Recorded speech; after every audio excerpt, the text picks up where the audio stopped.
The only ones on Mark Mikowski's tail. Some very serious people had been watching our footage and they were about to mount a very serious operation. More later. Thanks.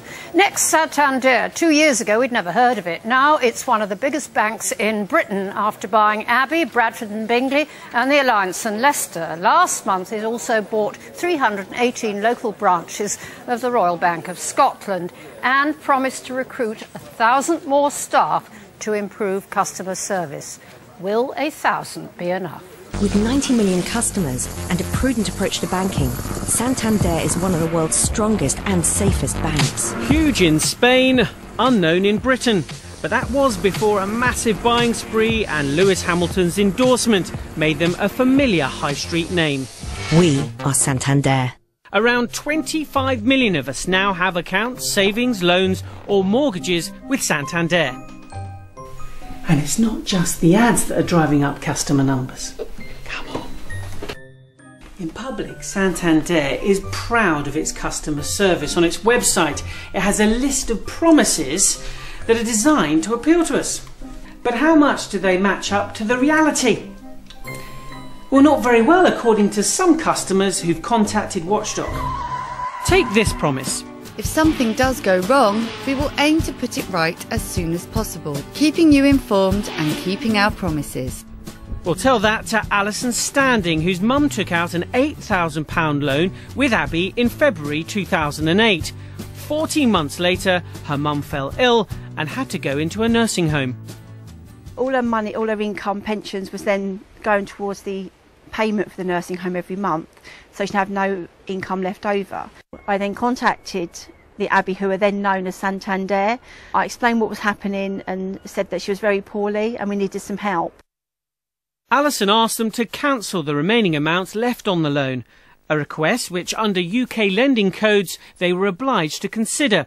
It took repeated calls and letters, but after 5 months Santander delivered some good news.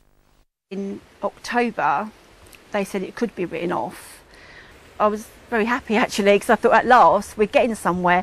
I told my stepdad and he said, brilliant, you know, they're helping us, that's really good, sort of thing. And that was it as far as I was concerned. Sadly not. Alison's mum died on Christmas Day last year. 3 weeks later, a debt recovery firm sent a letter threatening to take her to court for non-payment. Santander apologised and sent Alison £120 to compensate. But in June this year, they sent out another demand for payment on her mother's former loan. Another £100 compensation followed, but still no confirmation that the account was closed.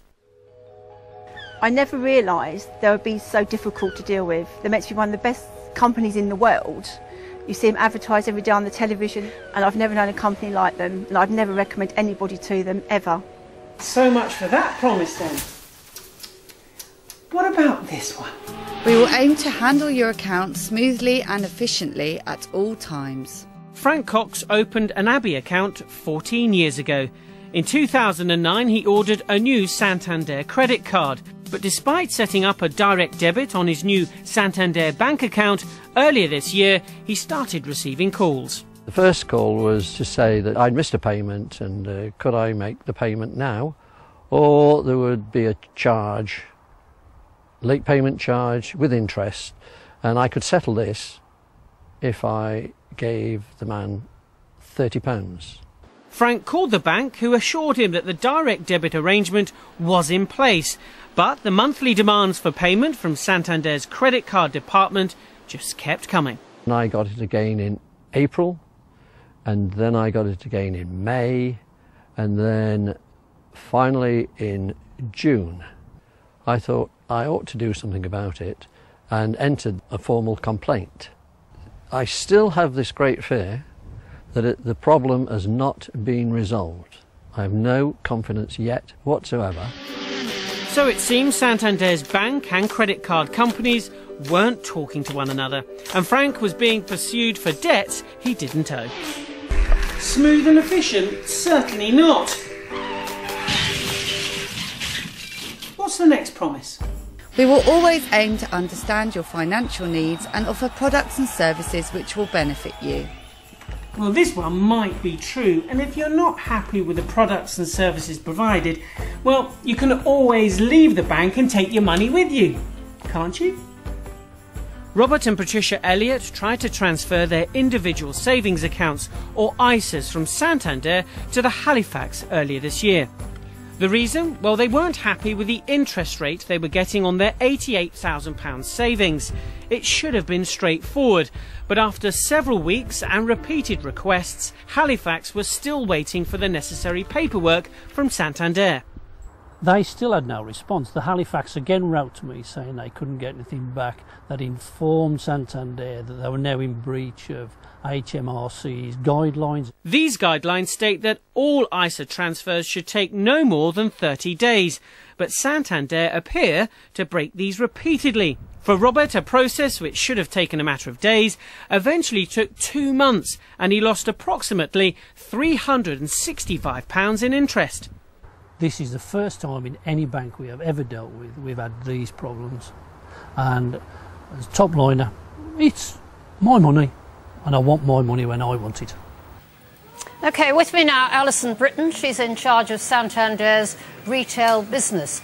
Mrs Britton, after seeing that film, why would anyone in their right mind bank with Santander?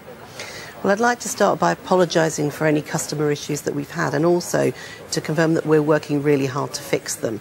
What's happened is we've had our customer services stretched by unprecedented demand for our product at the same time as we're bringing together 3 banks into one. But I think the important thing is what we're doing about it. We're starting to see improvement already, and on top of that, we're also going to be recruiting 1,000 new people into customer services roles in the UK. I think what's really annoyed your customers is that you arrived with a fanfare, Lewis Hamilton branding, millions spent on branding, fantastic advertising, hoovered up all these high street banks, a very sort of strong mission statement full of welcome and we aim to understand you, and if anything goes wrong we'll put it right. And actually the customers at the bottom of the pile, as if you're mink coat and no knickers.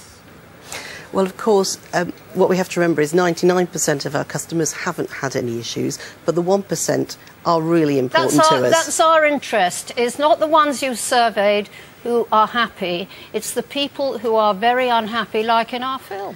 Exactly, and we're making a commitment that we will resolve people's issues in a very short order. We're aiming to have the vast majority of issues that people have solved within 48 hours. We're recruiting new people, and we are making progress.